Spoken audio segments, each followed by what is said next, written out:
Dr. Jacob, nice to meet you, and thank you for joining me here. Now, it's obvious to most people who see this that you are not a very likely participant in a sort of white course seminar. How come you got this interest? Well, I'm interested in all nationalist culture and the preservation of local traditions in an age of international multiculturalism and globalization. So I was invited because of my books, the books that I've written on idealistic natural philosophy and political philosophy. Mm. So you came quite natural that from being a resident of India, and you learned English literature, I understand, was your first studies, and you somehow ended up in England. But from there on, you went on to more like German literature, German philosophy, German history. How did that come about? Yes.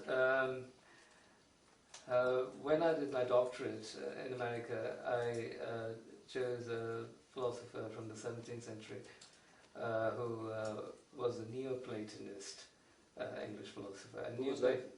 Henry More. And he's a Cambridge philosopher of the Renaissance. And I chose him because Neoplatonism comes closest to Indian philosophy. And Neoplatonism, of course, is a form of Platonism, which is an idealistic philosophy.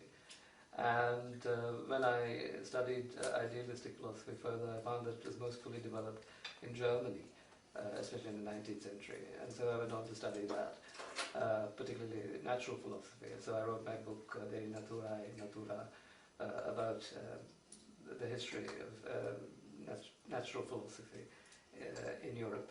And from natural philosophy to political philosophy is a very short step.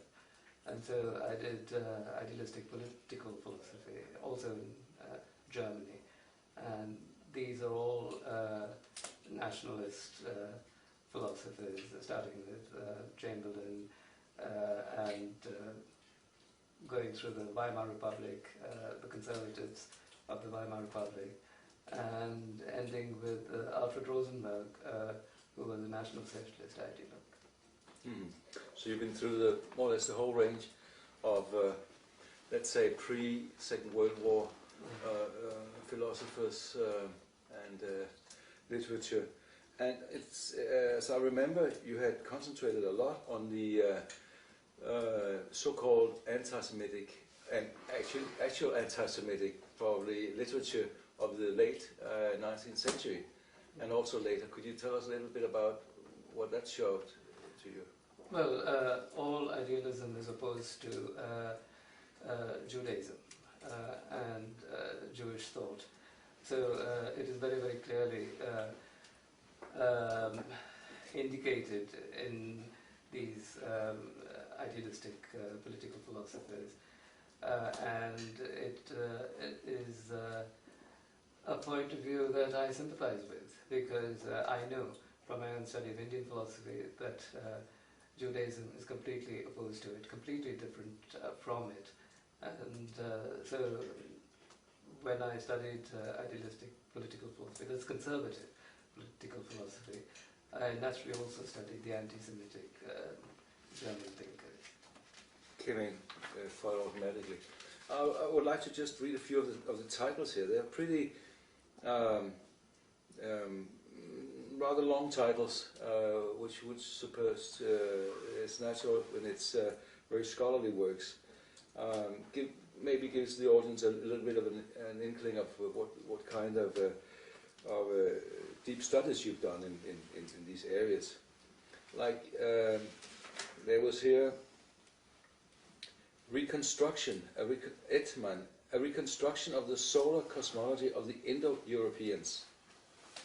And we have one here, Henry Moore's A Platonic Song of the Soul, Henry Moore's Manual of Metaphysics. We skip a little bit because you already told us about Houston Stewart Chamberlain, Political Ideals, Alfred Rosenberg, Political Essays, then Europa, German Conservative Foreign Policy from 1870 to 1940, and on and on.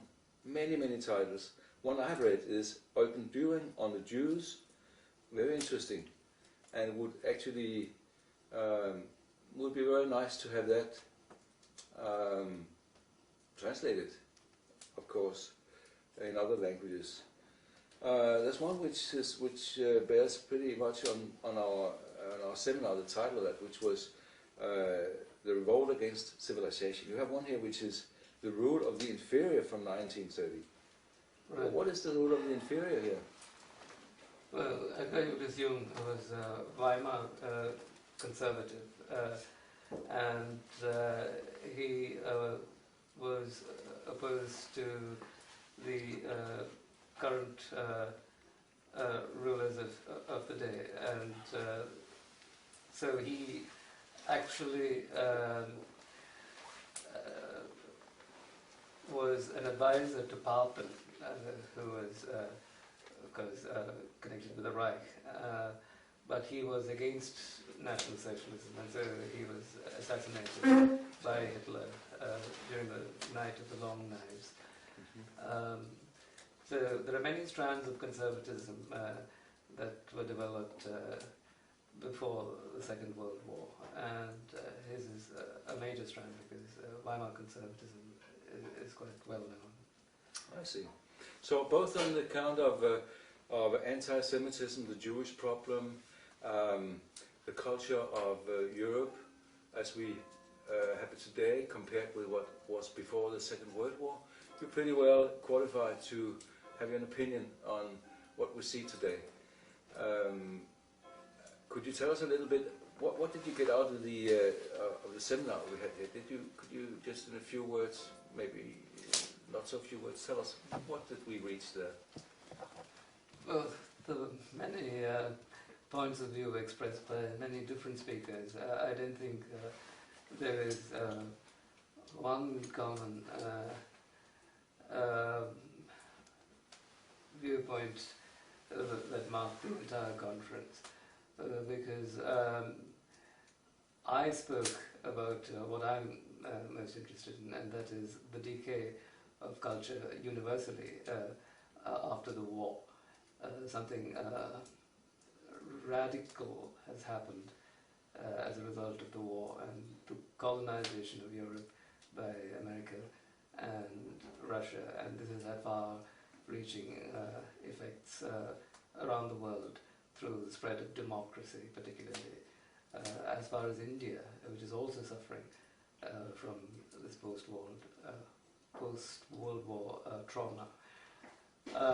That is what I'm interested in, that's what I spoke about using a book written by Hans-Jürgen Zuberberg. The others spoke about very different things. Professor MacDonald spoke about something very similar to what I discussed, and that is the effect of the Frankfurter Show in America, particularly, because the Frankfurt School emigrated from Germany to America and then conducted its work, its cultural Marxism in America. Apart from that, I really can't say very much about the other lectures because I'm not specialized in these subjects. Professor Newberg spoke about IQ, which I'm not interested in at all, because I don't think it's an indication of any cultural development at all. And it is just a modern American phenomenon, like psychoanalysis, which is also, spread in America and the rest of the world after the war. So I cannot say much more about that. And the others were about completely different subjects. So I don't think there's a common strand in the conference. All right, I see. So Americanism, in its different aspects, is what you see as the main evil today. What would you suggest Europe does? I mean, we are totally influenced by American culture, if you would call it a culture. You probably wouldn't. And what can we do about that? What would you suggest we can do? Well, I mean, one thing is clear, and that is Europe has to become independent of America. It is now too closely tied to it, especially through Britain, which is the closest ally of America. Britain is actually a far greater nation than America ever will be, but it contents itself with acting a subservient role in this alliance that they have with America. And through Britain, this influence of America spread all over the continent. The divorce of Europe from America is a condition for the continued development of Europe as Europe. And if Western Europe needs any assistance, it must seek it from Russia and not from America, because the Russians are Europeans and natural kin of all the Slavic nations in the eastern part of the present European Union. America is not a natural kin of any of the European nations, not even Britain. Is that because, I think it was Dr. Sunik said that the Americanism, which he's also treated in his book, was it Homo Americanus, which he says is the personification, I think, of the Jewish spirit, something like that. Yeah. Is that because America has become so Jewish that, I mean, that's it's like being governed through Israel, governed by the U.S., but actually by the Jews through the U.S. Right. It has been completely dominated by them, and I don't see what they can do about it. So it's best to leave them to their own devices. Mm. Is it realistic at all with our implication with the NATO and the general good feeling about Americans and like the free people as opposed to Russia, which has this bad PR image? Right. This is all propaganda, and the Russians are much nicer people than the Americans. Generally, I mean, not the American people, but the American government and the ruling elite, and so on, the intelligentsia.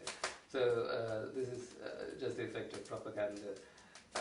And as for the alliance with NATO, it can be broken, should be broken.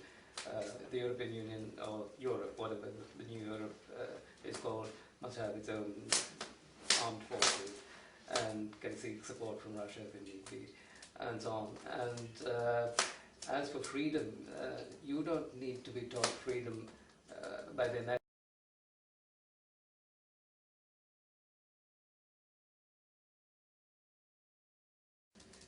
You have your own long history and culture. How did you develop it? With the help of Americans?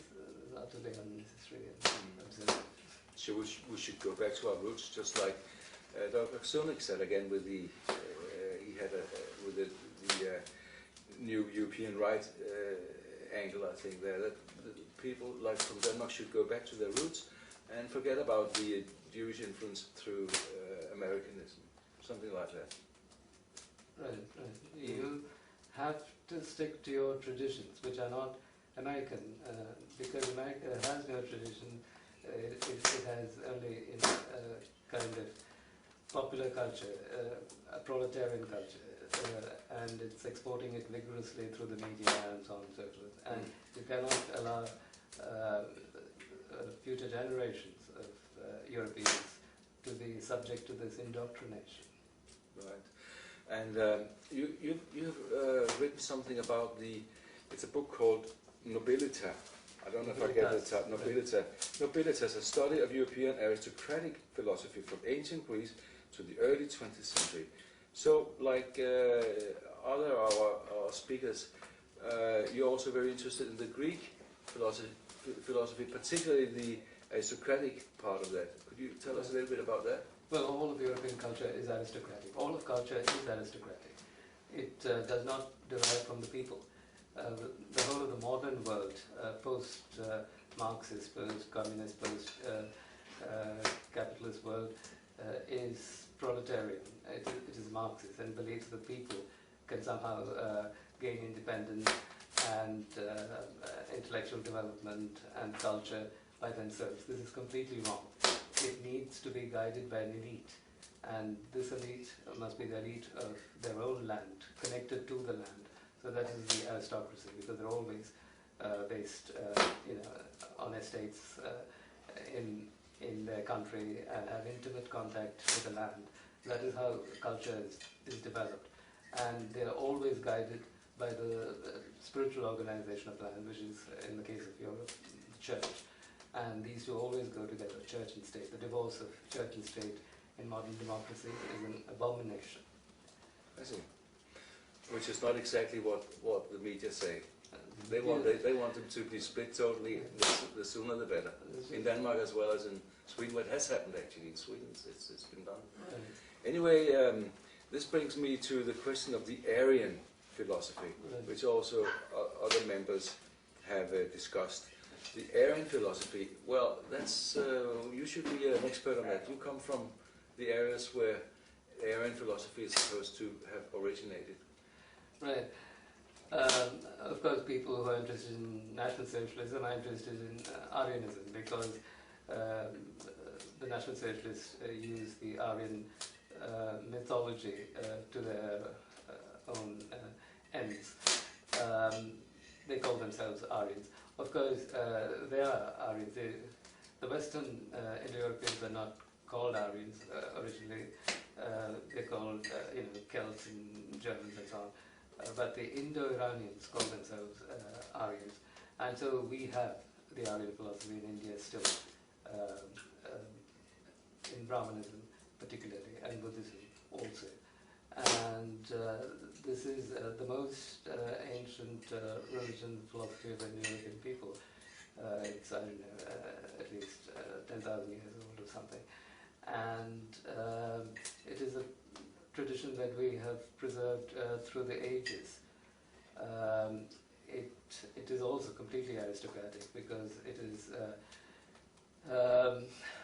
developed and directed by the Brahmanical and the ruling class, that is the Kshatriyas. And all of our culture derives from these upper castes. And it is a completely spiritual culture, because the Brahmins are at the top of the hierarchy. And so they always inspire and guide the rulers and the development of their politics and so on and so forth. So that is the Aryan philosophy. It means constant cooperation between the spiritual leaders and the political, and guidance of the land towards their higher development, always considering their spiritual welfare as well as their material. In fact, their spiritual welfare more than their material. So that's a system which you would suggest probably for Europe as well, that we should have some spiritual guidance, religious guidance even. Would that be from Odin and Thor, or would that be Christian guidance, or what would you suggest then? Now you face a problem, because Christianity has been so weakened after Marxism that nobody wants to go to church anymore, and so become almost ridiculous. But in fact, when you look at the history of Europe, you will find that all of its development, political and cultural, has been due to Christianity, and all of your nations were Christian nations. And today you cannot think of Europe as a Christian entity at all, because the Jews have made it a laughable matter In fact, the whole of Europe, East and West, are just the two parts of the Roman Empire. The western part is the Holy Roman Empire, and the eastern is the Byzantine. And there is already a source of a reunification through the ancient institutions of the Roman Empire, the Christian Roman Empire, which was divided into East and West. So it is a natural kind of union. And so Christianity is a unifying force and should be again. Of course, all of these nationalists today want to go back to some Wotan and pagan gods and so on. This is not possible because you have forgotten the meaning of these gods. I know what Wotan signifies because he has counterparts in Indian and Iranian mythology. But you don't. And you're not going to revive a religion when you don't even understand the significance of your God. No. So there is Christianity. Christianity is not a Judaic religion. Originally, it is also Indo-European. It derives from Mesopotamia or something, where the Jews dwelt, and it was certainly developed during the Babylonian exile of the Jews. And there was a lot of influence from that part on the Jewish people who developed this cult, probably Nazarenes or something. And then they brought it to Israel when they were sent back to Israel. And then it was taken over by rabbis or something, Paul, who's a Jew, and made into a Jewish religion set in a historical Jewish context in Palestine. So you don't have to think of it as a Jewish religion. It has all of the solar cosmic aspects of an Indo-European religion, and that is why the birth of Christ is celebrated in winter solstice and his resurrection in spring and so on, exactly as the phases of the sun dictate. Mm-hmm. So yes, that is the only option, Christianity, particularly the older forms, the Roman Catholic and the Eastern Orthodox. Right, but then you're saying Brahmanism would actually be a preferable system for India. Yeah, it's very much derided by the Western media and taken as an example of how bad you can treat the lower class. All right. No, this is not true at all. All of Indian culture is due to the Brahmins because only they had learning. It was their prerogative. And it's just like saying, you know, the Catholic Church has to be denigrated because they reserved all the learning for the monks and so on, and nobody else was allowed to learn anything. In fact, your culture has the same aristocratic system. At first, only the clergy learnt at universities and so on, and then the aristocrats. So that is how all culture begins and develops. It has to be from the top. From top down, right, which is the basic principle.